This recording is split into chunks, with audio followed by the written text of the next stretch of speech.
Bienvenidos a Permiso para Clave, un podcast donde conoceremos a la persona que hay debajo del uniforme, su micro o su pluma.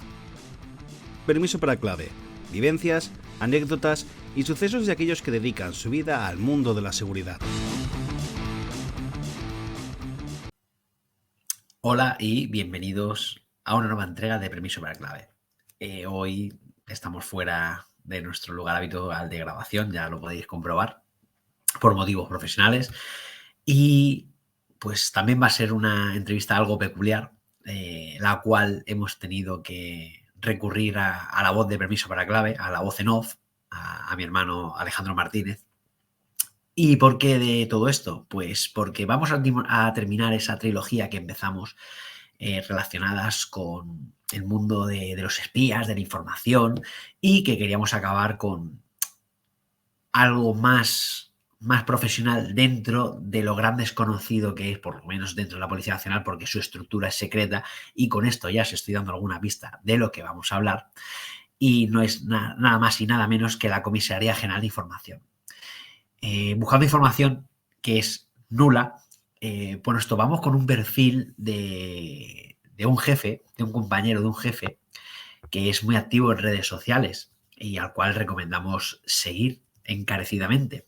Él es Inspector Jefe Alfa, ahora en la red social X, antes Twitter, y su nick de usuario es @0_z. Nos pusimos en contacto con él y él muy amablemente se prestó, con obviamente las medidas de seguridad y hablando de lo que se puede hablar de la Comisaría General de Información, ya que tras hablar con él, obviamente ha estado muchos años, actualmente ya no está debido al proceso selectivo, a su ascenso, del cual le damos la enhorabuena ya hace unos cuantos meses, en el cual él nos devolvió un cuestionario una batería de preguntas, un cuestionario de preguntas que le enviamos y muy amablemente nos remitió de vuelta y el cual vamos a emitir en este capítulo de hoy. Yo creo que muy interesante y del cual, por suerte o por desgracia, van a salir más preguntas sin respuesta de las que vamos a poder ofrecer hoy. O sea que, Alejandro, ayúdame y allá vamos. Inspector Jefe Alfa, pues como ya hemos dicho en la intro, donde te hemos presentado, ¿soy los grandes desconocidos por exigencia del guión? Ciertamente, la labor que se desempeña por la Comisaría General de Información requiere de un especial sigilo, ¿no? Por lo que la información que se maneja está revestida de una especial protección. Diría que esa discreción favorece a la hora de trabajar eficazmente, aunque el precio a pagar sea precisamente como dices, el ser los grandes desconocidos, incluso a puertas adentro de la Policía Nacional. No obstante, quienes necesitan del buen hacer de la información lo encuentran. En la Policía Nacional, la información no es solo el CGI. Existe también un despliegue territorial que permite tener el contacto necesario con las instituciones públicas y privadas, policiales y no policiales. La labor de las brigadas provinciales y locales de información es muy importante para la policía y también para la CGI.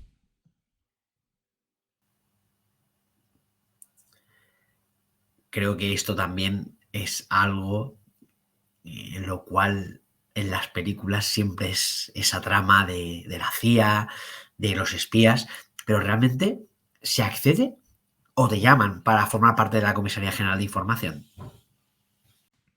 Siempre ha existido cierto halo de misterio que ha podido ser interpretado por algunos como oscurantismo, cuando no de arbitrariedad, de cara a acceder a la CGI.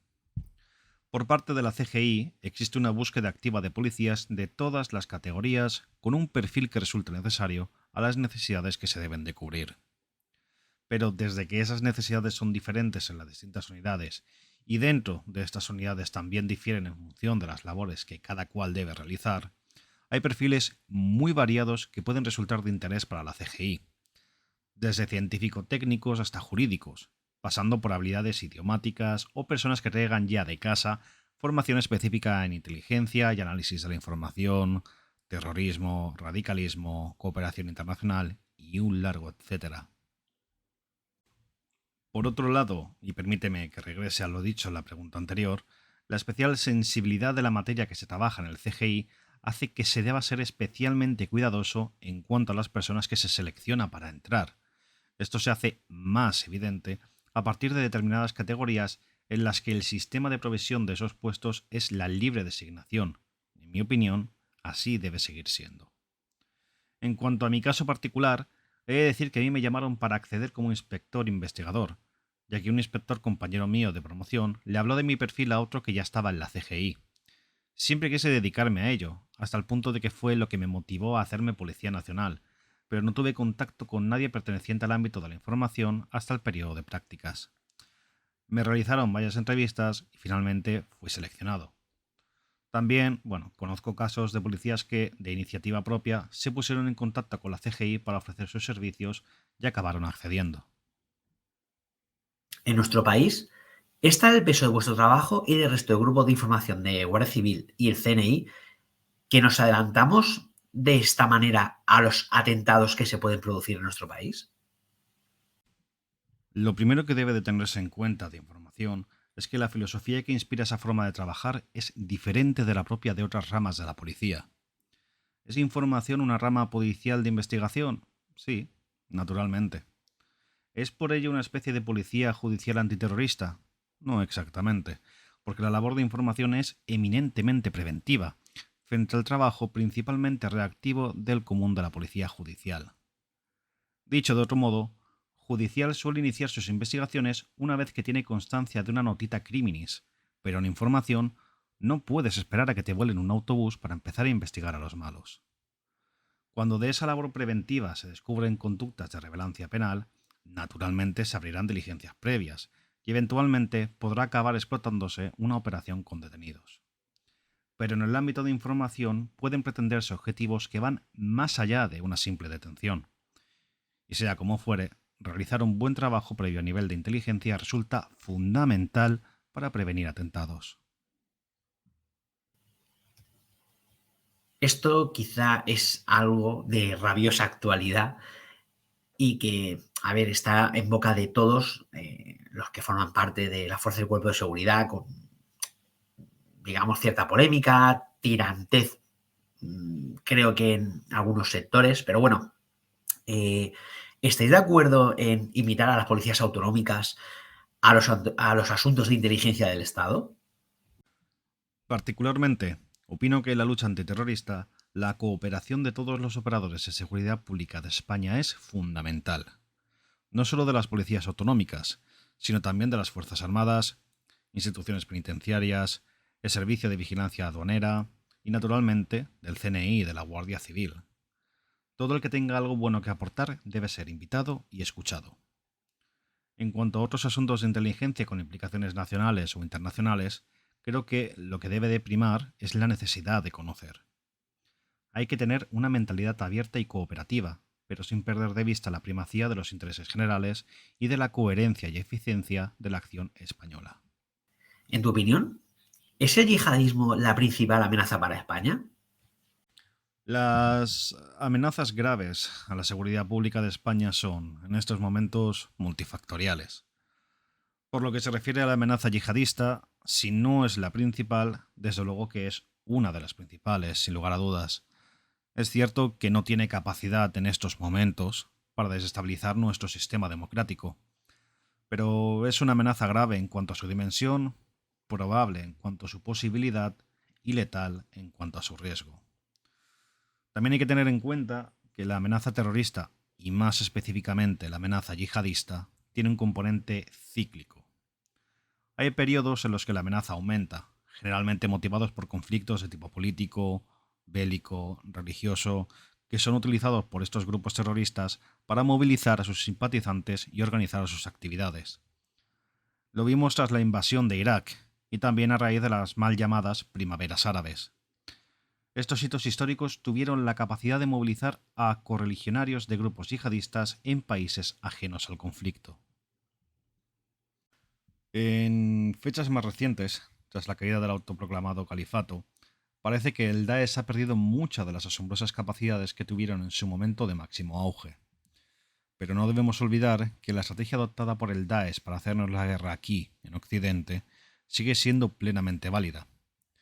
El antiguo portavoz del Daesh, Abu Mohammed al-Abnani, realizó un llamamiento en septiembre de 2014 a sus seguidores en los países occidentales para que nos asesinasen de cualquier forma posible. En ese sentido, consideró como objetivos predilectos a policías, militares y miembros de los servicios de inteligencia.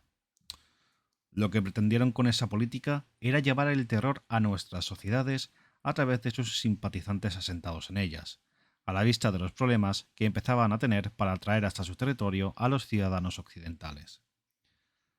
Se trata de los ya conocidos autores solitarios, así como de los grupos autoconstituidos, individuos que, en ocasiones, tan solo tienen un vínculo ideológico o religioso con el salafismo yihadista, y que tras un proceso de radicalización deciden cometer un atentado valiéndose de los medios a los que tienen acceso, y reivindicarlo en nombre de una organización terrorista.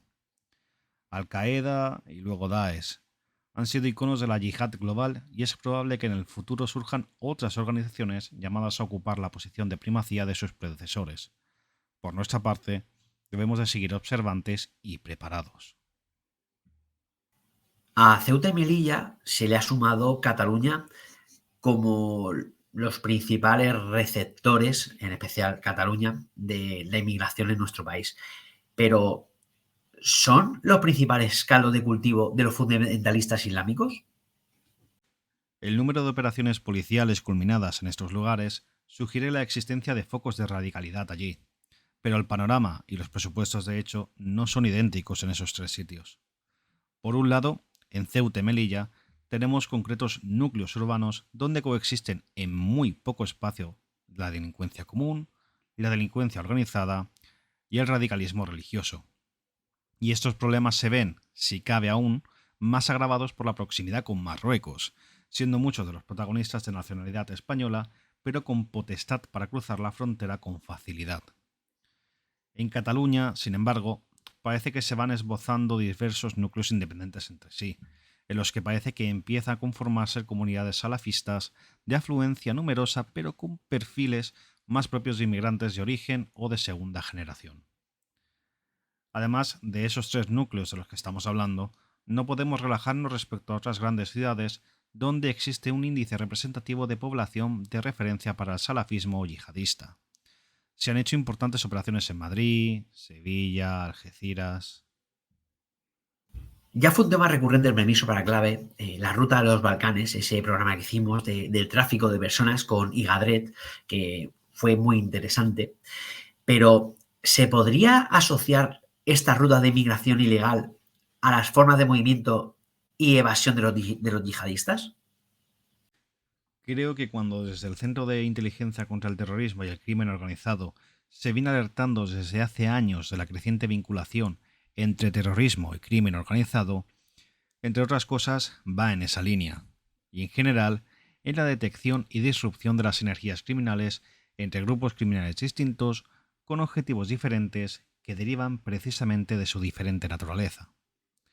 A medida que uno se aleja del core de las organizaciones terroristas yihadistas, observa que una característica de su actividad es la externalización de alguna de sus actividades, así como la asunción de diferentes roles por parte de un mismo miembro de la organización. Aquel modelo de las organizaciones terroristas europeas a mediados del siglo XX, con diferentes aparatos bien estructurados que dotaban a la organización de autonomía para sus actividades, sencillamente no aplica al yihadismo. Respecto a las rutas y redes utilizadas para la inmigración clandestina, existe la certeza de que son utilizadas por yihadistas para retornar a Europa. Ese fue el caso de la Operación Altepa, por la que Abdelmahed Abdel-Bari pudo ser detenido por la Policía Nacional. Se trataba de un combatiente terrorista extranjero británico del Daesh que, utilizando redes especializadas en el tráfico de inmigrantes desde Argelia hasta Europa, llegó a Almería en 2020. También está el ejemplo de la Operación Arbac, de los argelinos detenidos por la Policía Nacional en Barcelona en enero de 2021, que estaban integrados en el grupo terrorista argelino Jun al-Khilafa, vinculado ideológicamente al Daesh. Ellos también se sirvieron de redes de tráfico de personas para llegar a Europa.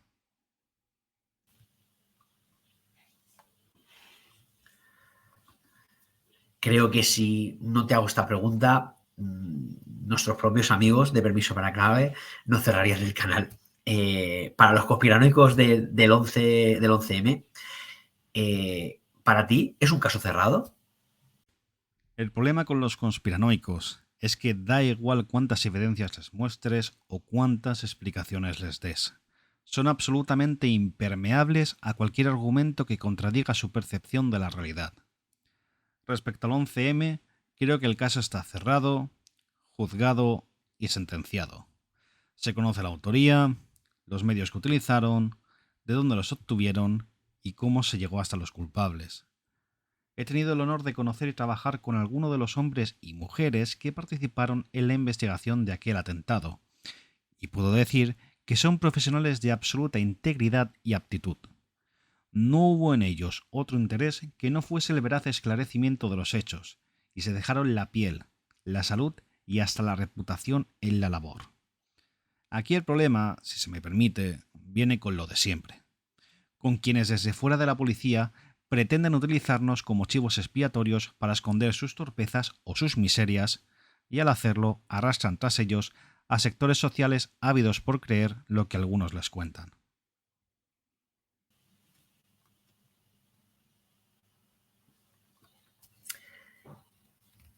Esto sigue cociendo, sobre todo en el grupo especial de operaciones. Y a ver, obviamente por desgracia nada se puede hacer ya, pero ¿se pudo evitar la muerte de su inspector Torronteras?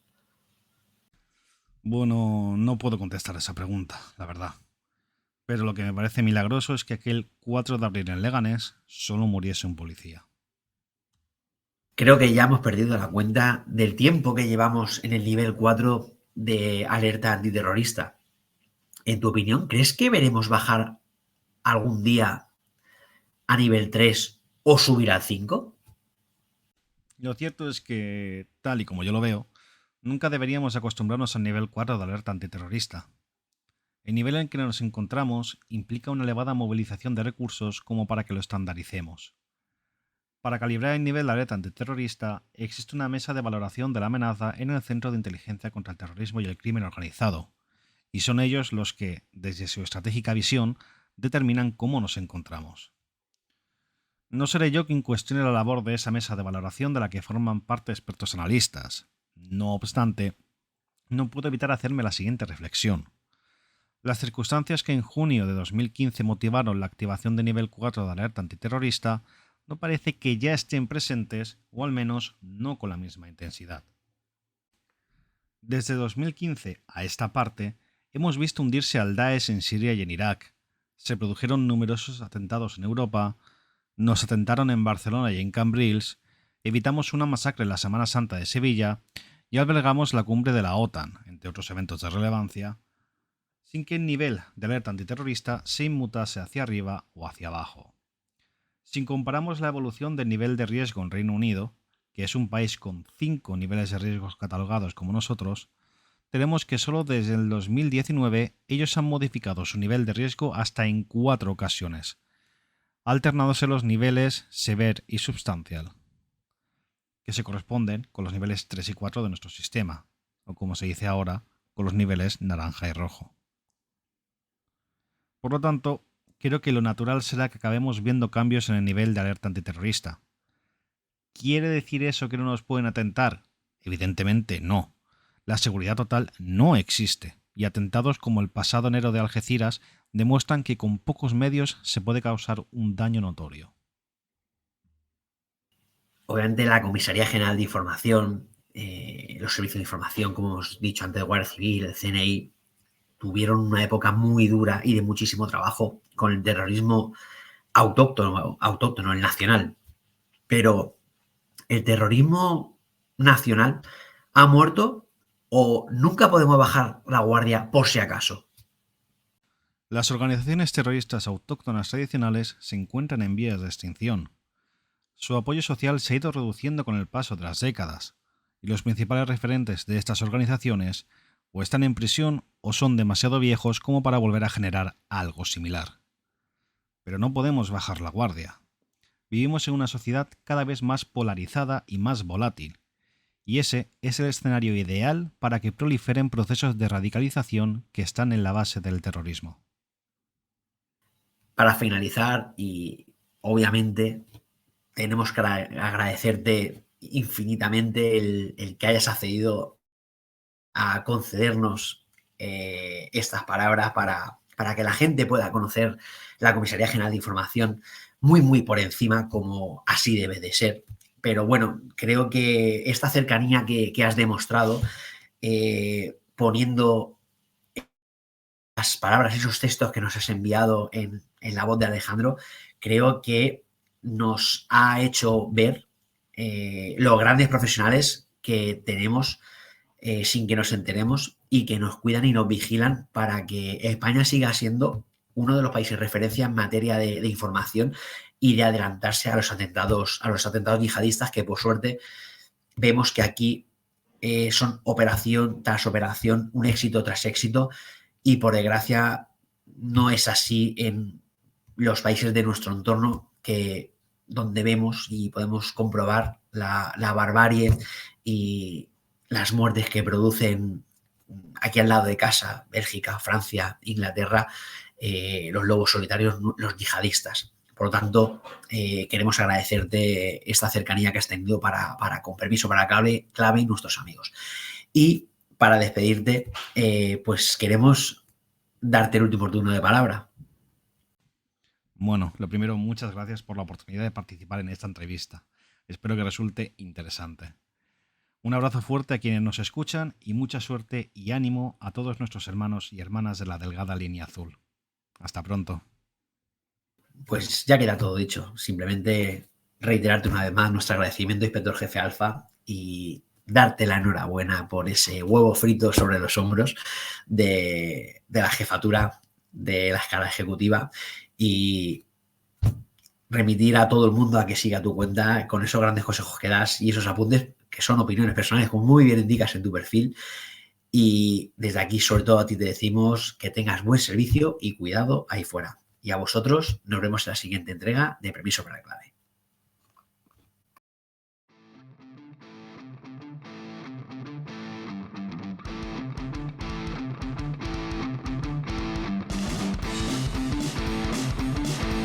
Y hasta aquí una nueva entrega de Permiso para Clave.